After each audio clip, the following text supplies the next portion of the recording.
Okay, AP Chemistry kids, we're going to be going over titration today. So we're going to do a little bit of a lesson on titration.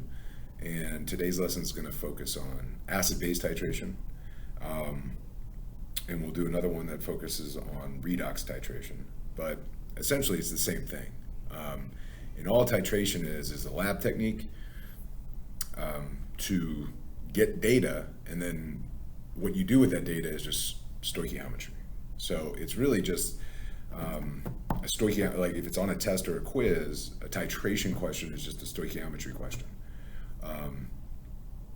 And titration is just a lab technique to get the numbers that you use in your calculations. All right, so I'll try to explain what that means. Hopefully you have a better idea of titration after this lesson. Titration in general, but more, I guess, more focused, it'll be acid-base titration today. And we'll go over redox titration later, okay? So the first thing you want to do is make sure you go over your titration notes, okay? So read the notes, and on the back of the notes, there is an example of a oxidation reduction titration.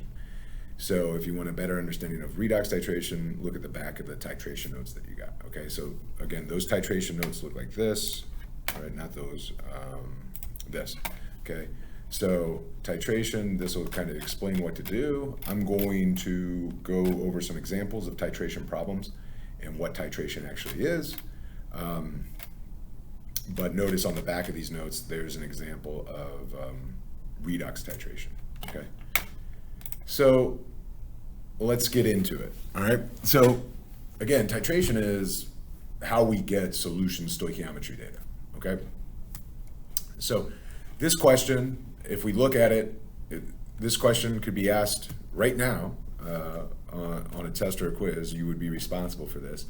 But this is just a stoichiometry question, okay? And I'm going to show you how it is a titration question disguised as a stoichiometry question, or I guess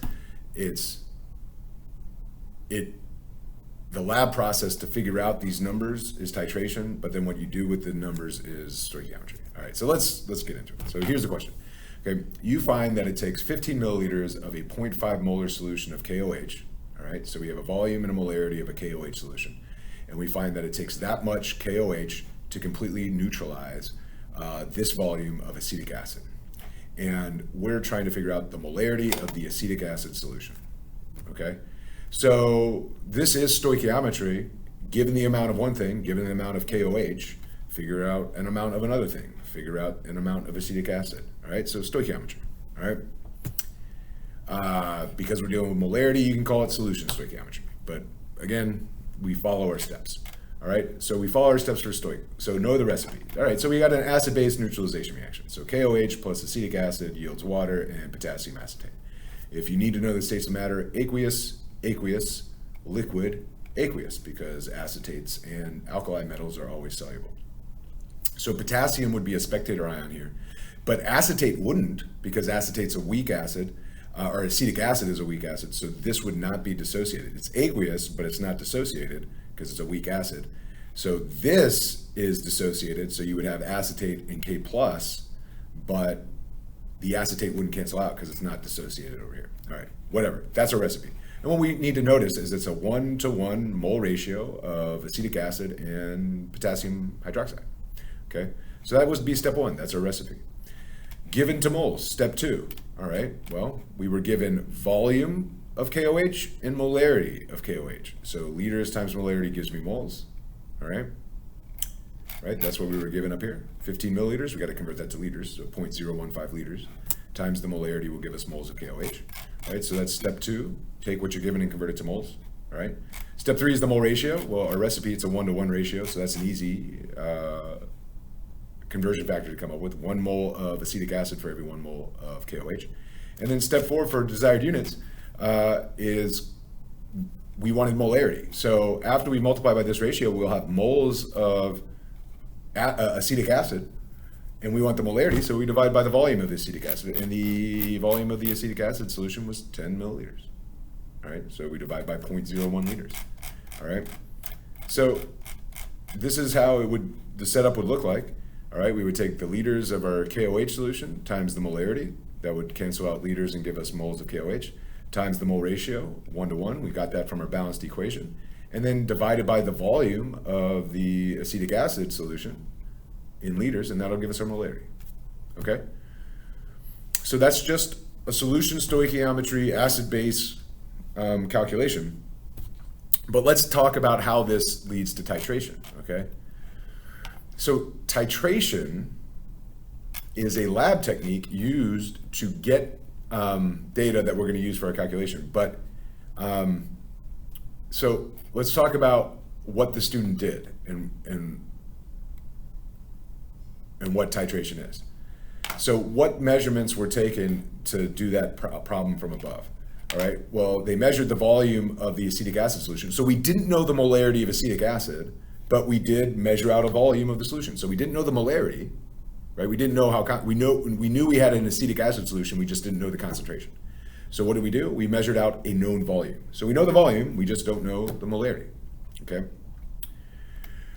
But then we know that KOH reacts with acetic acid, and we had a solution of KOH that we knew the molarity of, right? If we go back to the question, we knew the molarity of the KOH solution, okay?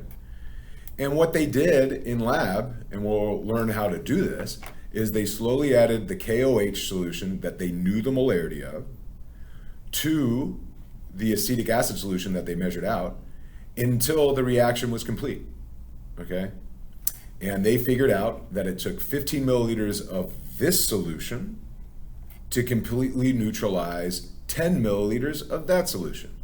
And from that information and from the ratio, we know these two things react 1:1 in this case. We were able to figure out the molarity of this solution. That's all titration is, okay? So what is titration? Titration is you have a solution that you don't know the concentration of, right? If we think about our example problem, we had a solution of acetic acid, we didn't know the molarity, okay? You have, and that should say ER, you have another solution that you do know the concentration of, right? In our example, we had KOH and we knew the concentration, 0.5 molar, okay? All right, so the way titration works is the two solutions that you have, the one you don't know the concentration of versus the one you do know the concentration of, they have to react with each other. So, you have to know what type of reaction they'll react, and it has to be a reaction that goes to completion. So a lot of times, the reason why acid-base titration is such a popular one is because acid-base neutralization goes to completion, essentially, okay? Which means it doesn't reach an equilibrium. So if you have an acid with an H plus on it, and you have a base with an OH minus, they are going to meet each other and make water, and that's gonna go to completion, okay? So the only way titration works is if your reaction goes to completion. And so that happens essentially a couple times. It happens in acid-base reactions, those reactions go to completion, but it also happens in a lot of the redox reactions that we're looking at, okay? So that's why we'll do acid-base titration, we'll also do redox titration, all right? All right. Also in a titration, you have to have a way to know when the reaction is complete. And we call that an indicator. So I'll give you an example of that in a second, all right? And so all titration is you measure a known volume of the solution you don't know the concentration of. So in our example problem, we had acetic acid, we didn't know the molarity, but we measured out 10 milliliters of it, all right? And so you take a known volume of the solution you don't know the molarity of, you put it in a flask. So we put 10 milliliters of our acetic acid into a flask.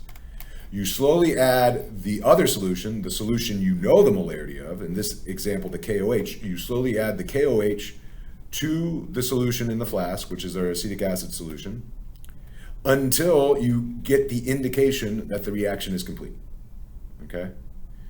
And so if you can measure what volume of the known solution, the known concentration solution, if you can measure that volume, the volume that it took to completely react with the volume of the solution that's in your flask, then you can do stoichiometry to figure out what the molarity was of that. All right, so that's what we did. All right, that's titration. So let me go to our notes real quick and let's just make sure we understand it. All right, so and let's define some things. All right. So again, you have a solution. You don't know what the molarity is, right? So an unknown concentration. You know what the solution is. You knew, like in our example, we knew it was acetic acid. We just didn't know its concentration. We didn't know how concentrated it was. Okay, so that solution in a titration question, the one that you're trying to analyze, trying to figure out how much you have, that's called the analyte solution. And the analyte solution goes into an Erlenmeyer flask. So you measure out a known volume of your analyte solution, the solution you don't know the molarity of, you put it in a volumetric flask, okay?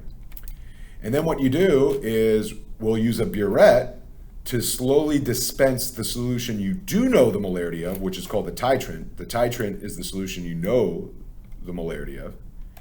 And you would load up your burette with that solution. So let's go back to our example. Our example is we had acetic acid. We didn't know the molarity of it. So we measured out 10 milliliters of the acetic acid, maybe using it in a graduated cylinder, and we put it in a flask. So we put the acetic acid solution in the flask. So you got our 10 milliliters of acetic acid solution in the flask right there. We load up our burette with KOH, the solution we do know the molarity of, and we slowly add, and we take our initial volume reading of the KOH solution, the titrant solution, and then we slowly add the KOH to the acetic acid until we reach the endpoint, until there's an indication that the reaction has come to completion. And so we would slowly add it, and so let's say right here is where the reaction stopped. The reaction came to completion. So then we would take our final measurement of the burette, and we would subtract our initial measurement of the burette, and that would tell us how much KOH was required to react with the given amount of acetic acid that we had, and then we do our calculation. All right, that's the deal. All right, so let's go to a question that is more disguised as a titration question, and then all it is solution stoichiometry. So let's look at this. All right, so it's a little bit more worded, but all it is it's the same exact kind of calculation we just did. Okay, so a student has 12.5 milliliters of an HCl solution to a flask. Okay, a student has added 12.5 milliliters of an HCl solution to a flask. Okay.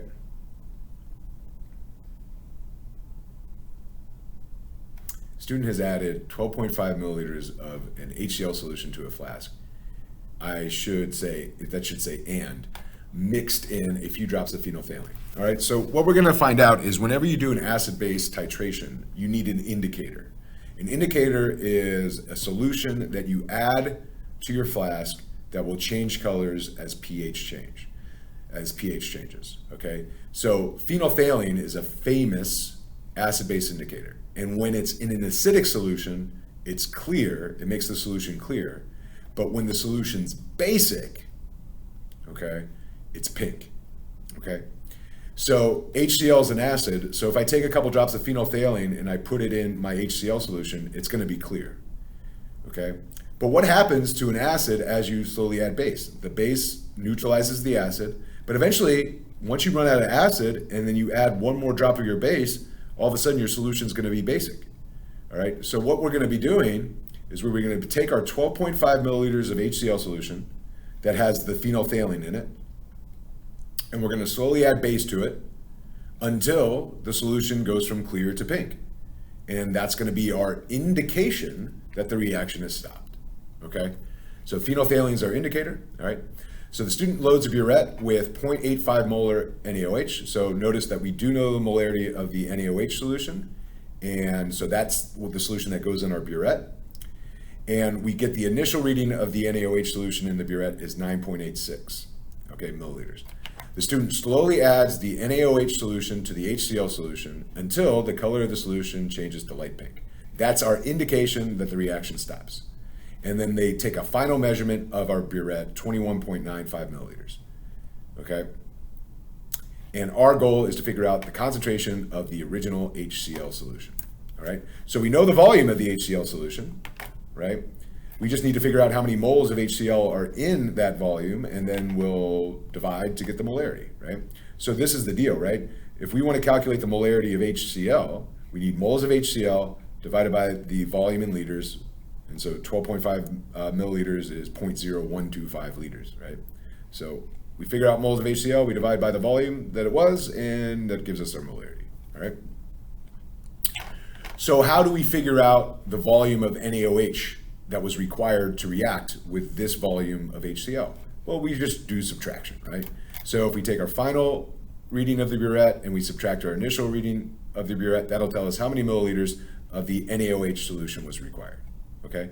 So if we go back to our original problem, okay, now we know this is the volume of the NaOH required to react with the given volume of the HCl, right? Okay, so we write our balanced chemical equation. Everything is a 1-to-1 ratio. It's really easy when your acid only has one H plus and your base only has one hydroxide, right? So everything's just a 1-to-1 ratio. And so 1 mole of HCl will react with 1 mole of NaOH, right? So we'll take what we're given and convert it to moles. So we have the volume of our NaOH solution times the molarity. That gives us moles of NaOH, okay? Times the mole ratio, 1-to-1. 1 mole of HCl over 1 mole of NaOH. And then we divide by the volume of the HCl solution. And that'll give us our molarity. So there's our answer, okay? All right. So don't be confused by all this extra lingo and these different things. Okay, there's always got to be an indication of when the titration's done. But really, in a question, like on a test or something, you're looking for the initial reading of the burette, you're looking for the final. Final minus initial will give you the volume of the titrant added, and liters times the molarity of the titrant will give you the moles. And really what you need to know is just what the recipe is, all right? So let's look at a redox titration practice that's on the back of your notes here, okay? All right, so let's think about this, right? The following reaction between permanganate ions and oxalic acid takes place in an acidic solution. So we have this oxidation reduction reaction. I should make that a superscript. Okay, oxidation reduction reaction that takes place in an aqueous solution. And they give us our balanced equation, so we don't have to worry about balancing the redox reaction. And what we need to know is we got a 5-to-2 mole ratio between oxalic acid and permanganate, right? 5 moles of this for every 2 moles of this, okay? So you have a 0.5 molar solution of oxalic acid. So we know the molarity of this. And we're trying to determine the molarity of a permanganate solution. So we're trying to figure out the molarity of a permanganate solution. And we know that oxalic acid and permanganate react this way in a 2-to-5 ratio. So if we can figure out how many moles of oxalic acid it takes to react with the permanganate, all we have to do is multiply by 2 over 5, and that'll give us moles of permanganate, right? All right, so we have a volume of our permanganate solution. We don't know its molarity. So that's our analyte, right? So this 25 milliliters of our permanganate solution would go into the flask. So we would put that into the flask. We would load our burette with our 0.5 molar H2C2O4 solution. So we would load the burette with that solution, and we would get an initial reading. And then we would slowly add the oxalic acid solution to the permanganate solution until we reach the endpoint. So we got to figure out what the endpoint's going to be, right? All right. So you go into lab and you slowly add H2C2O4 solution to permanganate solution. You find that it takes 37.5 milliliters of a solution for the solution to be purple, then change to clear, right? So that must be our indication that the reaction stops. Now let me tell you why that is. Okay, later on this unit, we're going to learn that permanganate is purple in solution. So our 25 milliliter permanganate solution is going to be purple, okay? But when the permanganate ion changes into the manganese ion and everything else on this side of the reaction, and including any excess of this, is clear in solution. So once the permanganate's out of solution, once all the permanganate reacts, the solution is going to be clear. So that's the indication we're looking for. We're looking for when the solution goes from purple to clear, and that's going to be when we know that the reaction stops. So what do? we had a purple solution of permanganate. We slowly added the oxalic acid to the permanganate until that solution in here went from purple to clear. And then we stopped, and then we would get the final reading, and the final minus the initial in this example came out to be 37.5 milliliters. All right? Okay.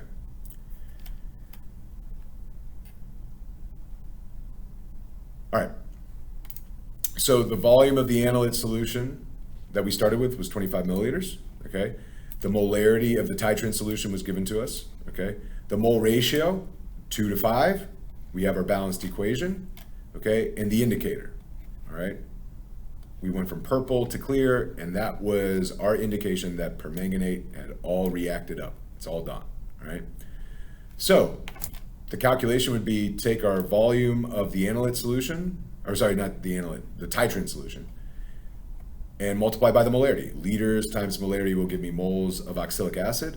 Our mole ratio is 2 to 5, so times 2 divided by 5 would give us moles of permanganate, and we wanted the molarity of permanganate, so we divide by the initial volume of the permanganate solution, but in liters, so 25 milliliters, 0.025 liters, and we get our molarity of our analyte solution, okay? So again, all titration is solution stoichiometry, and what you do with titration questions is solution stoichiometry, but all titration is the lab technique, what we do in lab to determine the values that we use in our solution stoichiometry, okay? So that's the deal, all right? So hopefully that sheds a little bit of light on titration. We'll do more practice with this next week and the week after. We'll do a couple titration labs. We'll do an acid-base titration, and we will do a redox titration. And that really just wraps up the unit. So understand redox, understand titration, be able to do calculations with them, and that'll finish up unit 2. Right, we'll finish up unit 2, and we'll have our test, okay? So hopefully that, helps you out a little bit. If you really understand this, then go ahead and do the L- or the 2-5 L-7 assessment, because all it is stoichiometry at the end, okay? So good luck with that. Have a great weekend, and that's all I got. I'm bad at wrapping it up, so wrap it up. Have a great time. Have a good Halloween, I guess. All right, Latersville. Welcome to Latersville. Population, you. All right, bye.